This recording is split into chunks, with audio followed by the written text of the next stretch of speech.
আজকে আবার একটা নতুন রান্নার ভিডিও নিয়ে চলে এসেছি, ক্রিস্পি চিলি বেবিকর্ন রেসিপি। দেখো, ভিডিওটা ভালো লাগলে অবশ্যই লাইক কমেন্ট করো আর অবশ্যই আমার ইউটিউব চ্যানেলটাকে সাবস্ক্রাইব করো সবাই। গুড ইভিনিং ফ্রেন্ড, আজকে আবার নতুন একটা রান্নার ভিডিও নিয়ে চলে এসেছি। দেখতেই পাচ্ছ আমি গ্যাসটা জ্বালিয়ে দিচ্ছি। এবার আমি একটা প্যান বসিয়ে নেব, তাতে একটু জল দিয়ে নেব।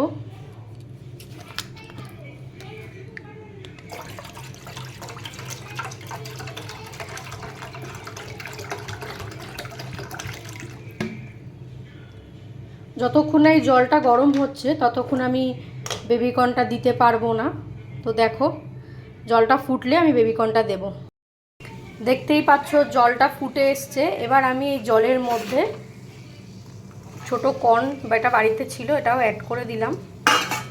আর বেবিকর্নগুলো আমি কিউব করে কেটে রেখেছিলাম, এই বেবিকর্নগুলো এর মধ্যে অ্যাড করে দেবো।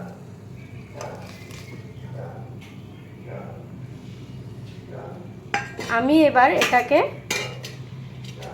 5 মিনিট ধরে ফোটাবো। যদি বেশি ফোটাই তাহলে নরম হয়ে যাবে, একটু যদি কম ফোটাই তাহলেও আবার খেতে ভালো লাগবে না। তো 5 মিনিট ধরে ফোটাবো, তোমরা দেখতে থাকো। যতক্ষণ না ভালোভাবে এটা সিদ্ধ হচ্ছে ততক্ষণ আমি এটাকে ফুটতে দেব, সময় ধরে 5 মিনিট। তোমরা দেখতেই পাচ্ছ এটা ভালোভাবে সেদ্ধ হয়ে গেছে। আমি এবার গ্যাসটাকে অফ করে নেব আর এটা একটু ঠান্ডা করে নেব ভালো করে। দেখতেই পাচ্ছ আমি একটা পাটির মধ্যে এটাকে ঢেলে নিয়েছি। এটাকে আমি ভালো করে ঠান্ডা করে নেব একটু। এরপর এটা ঠান্ডা হয়ে গেছে, আমি এটাকে কোটিং করার জন্য এর মধ্যে একটুখানি আদা রসুনের পেস্ট দিয়ে দেব। তারপরে আমি যেহেতু ঝাল খাই না, তোমরা যদি ঝাল খাও তাহলে শুকনো লঙ্কা বেটে দিতে পারো। আমি যেহেতু ঝাল খাই না তাই আমি এর মধ্যে কাশ্মীরি লঙ্কার গুঁড়ো অ্যাড করে নিচ্ছি।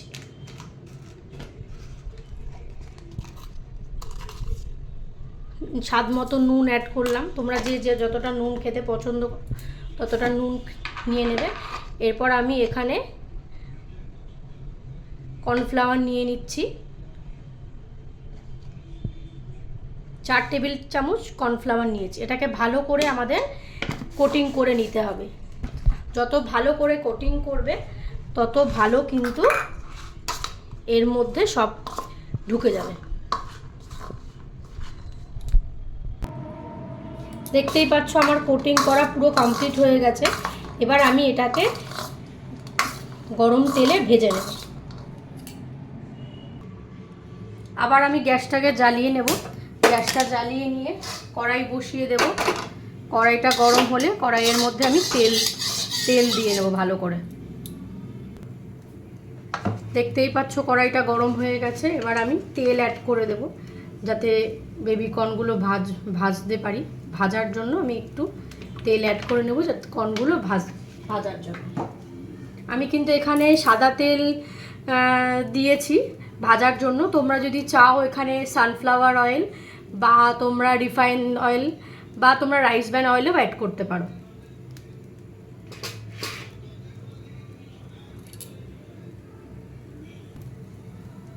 আমার তেলটাও গরম হয়ে গেছে। এবার আমি এক এক করে কর্নগুলো কড়াইয়ের মধ্যে ছেড়ে দেব।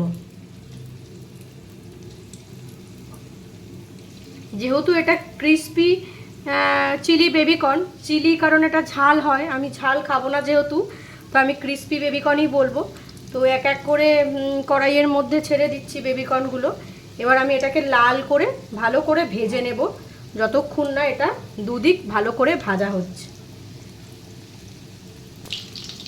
ভালো করে উল্টে পাল্টে ভেজে নেব। এখন কিন্তু আমাদের গ্যাসের ফ্লেমটা হাই ফ্লেমে রাখতে হবে যাতে ভালো করে এটা ভাজা হয়ে যায়। আমি ভালো করে উল্টে পাল্টে এটাকে ভেজে নেব। দেখতেই পাচ্ছ আমার সমস্ত বেবিকর্নগুলো ভালো করে ভাজা হয়ে গেছে, লাল লাল করে ভেজে নিয়েছি। এবার আমি বেবিকর্নগুলো আস্তে আস্তে করে তুলে নেব যাতে ভেঙে না যায়। দেখো আমার সমস্ত কর্ন ভাজা হয়ে গেছে। এবার আমি আবার গ্যাসটা জ্বালিয়ে নিচ্ছি। গ্যাসের ফ্লেমটা হাই রাখবো। তেল গরম হয়ে এসছে। এরপর আমি এর মধ্যে একটু কাঁচা লঙ্কা দিয়ে দিচ্ছি।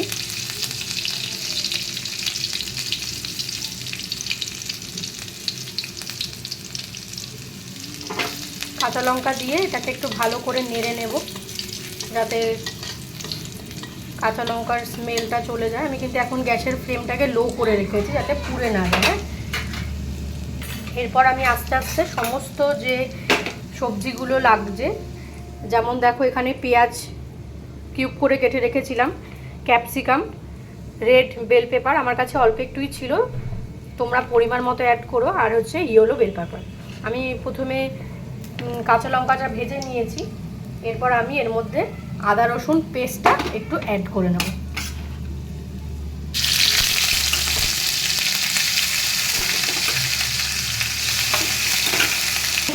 দেখো আদা রসুনের পেস্টটা অ্যাড করে দিয়েছি, যতক্ষণ না কাঁচা আদা রসুনের গন্ধটা যাবে ততক্ষণ কিন্তু ভালো করে আমাকে নেড়ে চেড়ে নিতে হবে। এরপর আমি এর মধ্যে আরও যে সমস্ত পেঁয়াজ কুচি, পেঁয়াজ কিউব করে কেটে রাখা, capsicum, red bell pepper, yellow bell pepper যেগুলো ছিল কেটে রেখেছিলাম সেগুলো এবার অ্যাড করে দেবো, কারণ আদা রসুনের কাঁচা গন্ধটা চলে গেছে। এবার এটাকে আমি হাই ফ্লেমে ভালো করে ভেজে নেব।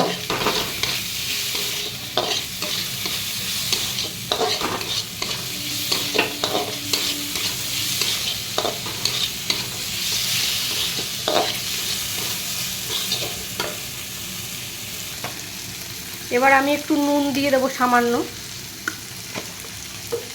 এরপর আমি এক ঢাকনা ভিনিগার অ্যাড করছি, আর দিয়ে দেব এক ঢাকনা সয়া সস।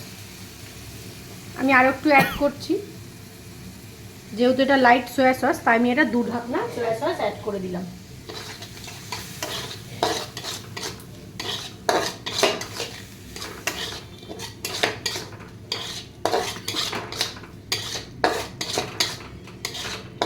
এরপর আমি এর মধ্যে একটু সস অ্যাড করব,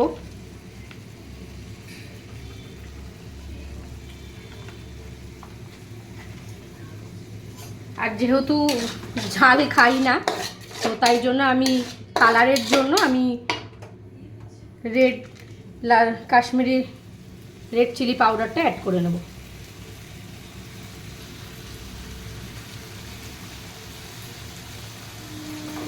যেহেতু আমরা বাঙালি, মিষ্টি ছাড়া আমরা কোনো রান্নাই খেতে পারি না, তাই আমি একটু হালকা চিনি অ্যাড করে নেব, দিয়ে এটাকে আমি ভালো করে নেড়ে নেব।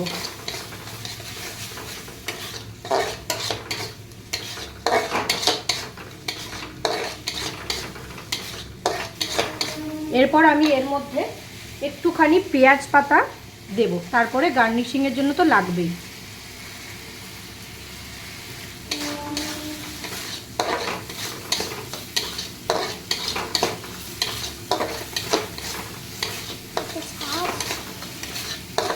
এরপরে আমি এর মধ্যে বেবি কর্নগুলো অ্যাড করে দেবো।